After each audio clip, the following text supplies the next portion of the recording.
1월 6일 월요일 여호수아 5장 1절에서 12절까지 말씀 읽겠습니다. 요단 서쪽의 아모리 사람의 모든 왕들과 해변의 가나안 사람의 모든 왕들이 여호와께서 요단물을 이스라엘 자손들 앞에서 말리시고 우리를 건너게 하셨음을 듣고 마음이 녹았고 이스라엘 자손들 때문에 정신을 잃었더라. 그때 여호와께서 여호수아에게 이르시되 너는 부싯돌로 칼을 만들어 이스라엘 자손들에게 다시 할례를 행하라 하시매 여호수아가 부싯돌로 칼을 만들어 할례산에서 이스라엘 자손들에게 할례를 행하니라. 여호수아가 할례를 시행할 까닭은 이것이니 애굽에서 나온 모든 백성 중 남자 곧 모든 군사는 애굽에서 나온 후 광야 길에서 죽었는데 그 나온 백성은 다 할례를 받았으나 다만 애굽에서 나온 후 광야 길에서 난 자는 할례를 받지 못하였습니다. 이스라엘 자손들이 여호와의 음성을 청종하지 아니하므로 여호와께서 그들에게 대하여 맹세하사 그들의 조상들에게 맹세하여 우리에게 주리라고 하신 땅, 곧 젖과 꿀이 흐르는 땅을 그들이 보지 못하게 하리라 하시매 애굽에서 나온 족속 곧 군사들이 다 멸절하기까지 40년 동안을 광야에서 헤매었더니 그들의 대를 잇게 하신 이 자손에게 여호수아가 할례를 행하였으니 길에서는 그들에게 할례를 행하지 못하였으므로 할례 없는 자가 되었음이었더라. 또 그 모든 백성에게 할례 행하기를 마침에 백성이 진중 각 초소에 머물며 낫기를 기다릴 때 여호와께서 여호수아에게 이르시되 내가 오늘 애굽의 수치를 너희에게서 떠나가게 하였다 하셨으므로 그곳 이름을 오늘까지 길갈이라 하느니라. 또 이스라엘 자손들이 길갈에 진쳤고 그달 14일 저녁에는 여리고 평지에서 유월절을 지켰으며 유월절 이튿날에 그 땅의 소산물을 먹되 그날에 무교병과 볶은 곡식을 먹었더라. 또 그 땅의 소산물을 먹은 다음 날에 만나가 그쳤으니 이스라엘 사람들이 다시는 만나를 얻지 못하였고 그 해에 가나안 땅의 소출을 먹었더라. 아멘. 자, 오늘 본문은 여호수아 5장입니다. 자, 배경을 먼저 살펴보도록 하겠습니다. 자, 이스라엘 백성은 요단 동편에서 서편 약속의 땅으로 와야 되는데 그러기 위해서는 먼저 해야 될 게 바로 이 요단강을 건너는 겁니다. 지금 여기 그림에 보면 가나안 첫 성인 여리고죠.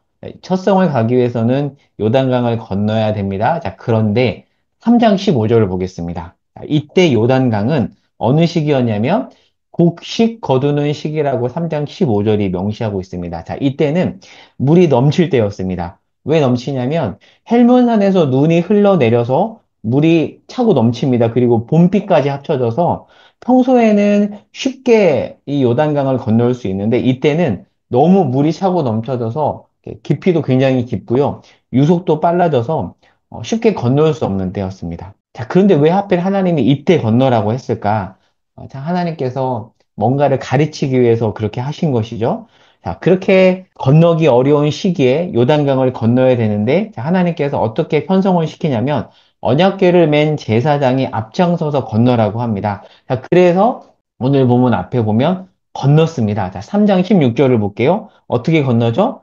하나님의 말씀에 순종하자 요단 강물이 넘쳤던 그 요단 강물이 그쳐서 자, 17절, 3장 17절을 볼게요. 어떤 땅 위에 굳게 서서 건넜다고 되어 있죠? 마른 땅. 네, 이렇게 이 그림에 보시면 차고 넘치는 요단 강물이 말라서 이 마른 요단 강물을 이스라엘 백성들이 건넌 겁니다.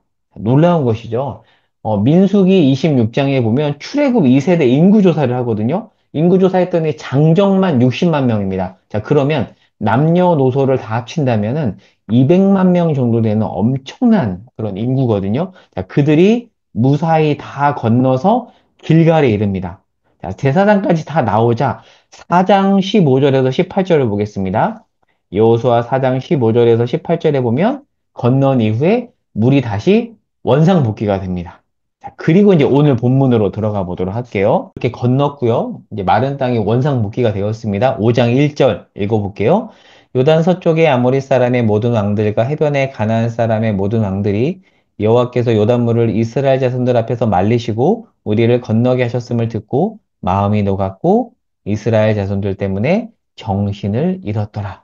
기가 막힌 방법으로 건넜다는 것을 가나안 사람들이 듣고 마음이 녹고 정신을 잃어버렸대요. 혼비백산이라는 표현이 어울릴 것 같습니다. 혼비백산. 자, 이제 이스라엘은 약속의 땅 가나안을 쉽게 정복할 수 있을 것 같아요. 왜요? 상대편의 마음이 녹아졌기 때문에 그런 거죠. 그리고 마른 땅을 건너게 하신 하나님이 승리하게 하시는 것은 시간 문제인 것으로 보입니다. 자, 그런데 바로 이때 2절을 보겠습니다. 자, 2절 어떻게 시작하죠? 그때에 여호와께서 여호수아에게 이르시되 너는 부싯돌로 칼을 만들어 이스라엘 자손들에게 다시 할례를 행하라 라고 말하고 있습니다. 상식적으로 생각했을 때 지금 할례를 행하면 군인들이 며칠 동안 움직일 수 없잖아요. 공격하기 좋은 시점에 지금 공격력을 떨어뜨리는 할례를 행하라고 지금 하나님께서 말씀하고 있습니다. 와, 하나님 왜 이렇게 행하시는 걸까요? 자, 이 당시 가나안은 이미 철기 문명이 도입이 됐거든요. 자, 그런데 지금 여호수아가 무엇을 사용하죠? 부싯돌을 사용한 것을 보면 아직 이스라엘은 철기가 아닌 청동기입니다. 자, 아마 청동으로 칼을 만들면 염증이 생길 수 있으니까 부싯돌을 사용한 것으로 보이는데 이스라엘은 철기가 아닌 것만큼은 분명해요. 역사 자료에 따르면 이스라엘은 청동기였다라고 하거든요. 철기와 청동기가 붙으면 당연히 청동기가 지죠. 이스라엘은 전력이 약합니다. 자, 근데 지금 철기인 가나안의 마음이 녹아졌어요. 그러니까 지금 바로 공격하면 될 것 같은데 하나님께서 이스라엘의 공격력을 떨어뜨리는 할례를 행하라고 말씀하고 있습니다. 왜 하필 지금 할례를 행하라고 하는가? 여러분, 할례는 무엇일까요? 창세기 17장에 보면 할례는 언약의 표징입니다. 너희는 약속의 자손이다라는 뜻이 담긴 정체성의 표지예요. 자, 그런데 출애굽 1세대는 할례를 행했거든요. 그리고 유월절도 다 지켰는데 광야에서 1세대가 여호수아와 갈렙 빼고 다 죽습니다. 자, 그리고 2세대는 자, 오늘 본문 5장 7절을 볼게요. 그들의 대를 잇게 하신 이 자손에게 여호수아가 할례를 행하였으니 길에서는 그들에게 할례를 행하지 못하였으므로 할례 없는 자가 되었음이니라. 광야를 걷다가 광야 여행 중에서 할례를 행하지 못한 거예요. 자, 그래서 지금 가나안 정복 전에 언약의 표징인 할례를 행하고 마치자. 자, 오늘 본문 9절에 보면 어떤 내용이 적혀 있죠? 할례를 행한 이후에 애굽의 수치를 너희에게 떠나가게 하셨다 하셨으므로 그곳 이름을 오늘까지 길갈이라 했다라고 되어 있습니다. 자, 애굽의 수치가 떠났어요. 그리고 그곳을 어떤 곳이죠? 할례를 행한 곳을 길갈이라고 하는데요. 길갈은 의성어입니다. 대굴대굴이라는 이렇게 굴러가다라는 뜻을 담은 의성어예요. 그러니까 하나님의 워드 플레이입니다. 얘들아, 애굽의 수치가 대굴대굴 굴러갔다라는 거예요. 그러니까 지금 이런 의미가 담겨 있는 겁니다. 옛삶을 버리고 새로운 백성으로 태어났다는 것을 여러분 기억하십시오. 자, 그리고 어떤 의미가 있냐면 지금 전쟁 준비보다 더 중요한 것은 하나님 나라 백성의 정체성을 확인하는 거라는 거죠. 그것이 가장 중요하다라는 의미가 이 안에 담겨 있는 겁니다. 자, 그리고 나서 10절 할례를 행하고 나서 무엇을 행하죠? 유월절을 지킵니다. 자, 4장 19절에 보면 자, 길갈에 와서 할례를 행한 때가 1월 10일이에요. 1월 10일. 자, 그런데 10절에 보면 유월절을 언제 지키죠? 1월 14일에 지킵니다. 율법에 명한 날짜예요. 1월 14일은. 그러니까 유월절 전에 할례를 행한 겁니다. 왜요? 제가 PPT에는 적어놓진 않았지만 출애굽기 12장 나중에 찾아보시기 바랍니다. 출애굽기 12장 43절에서 49절에 보면 할례를 행하지 않으면 유월절에 참여할 수 없어요. 그러니까 지금 유월절에 참여시키기 위해서 할례를 행한 겁니다.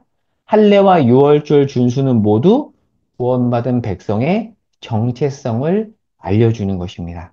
자, 오늘 본문을 다시 볼게요. 자, 이렇게 유월절을 지키고 나서 어떤 일이 벌어지죠? 만나가 그칩니다. 그동안 광야에서는 하늘에서 떨어지는 만나를 먹고 이들이 살아갈 수 있었잖아요. 그런데 이제 그쳐요. 그럼 이제 어떻게 먹고 살 수 있을까요?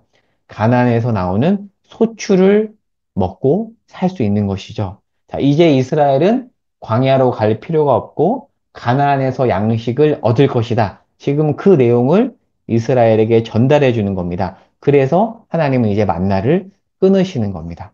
얘들아, 이제 너희는 가나안을 정복하고 거기서 나오는 소출로 살 수 있을 거야. 들어가라. 내가 행한다. 이 모든 의미가 이 안에 담겨 있습니다. 오늘 말씀을 두 가지로 정리해 보려고 합니다. 첫 번째, 정체성을 기억하는 것이 매우 중요하다인데요. 하나님은 우리가 옛삶을 벗어버리고 하나님 나라 백성으로 새롭게 태어났음을 기억하는 것이 매우 매우 중요하다라고 말씀해 주고 있습니다. 자, 오늘날에는 할례 대신 어떤 의식이 이 내용을 담고 있을까요? 네, 세례가 담고 있죠. 우리는 세례를 통해서 우리가 옛삶을 벗어버린 새로운 하나님 나라 백성이라는 것을 확인하고요. 그리고 세례 이후에 성찬을 하잖아요. 그 성찬을 통해서 그 은혜를 강화합니다.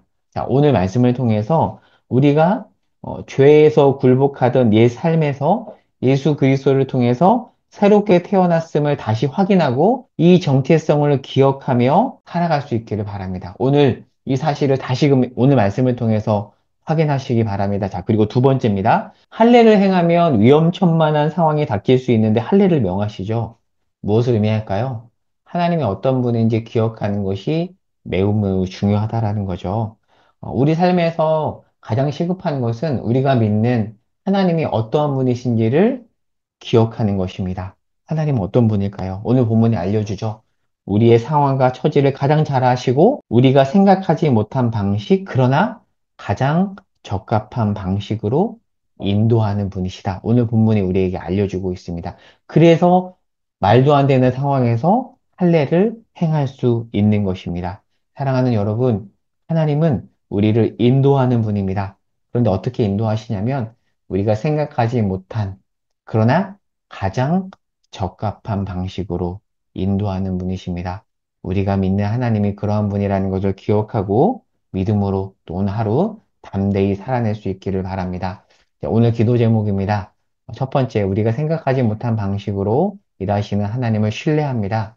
믿음의 고백을 드리며 주 앞에 이 아침에 기도하며 나가도록 하겠습니다. 기도하겠습니다. 하나님, 우리가 생각하지 못한 방식으로 일하시는 분이십니다. 그래서 우리는 순종할 수 없는 상황에서도 순종할 수 있습니다.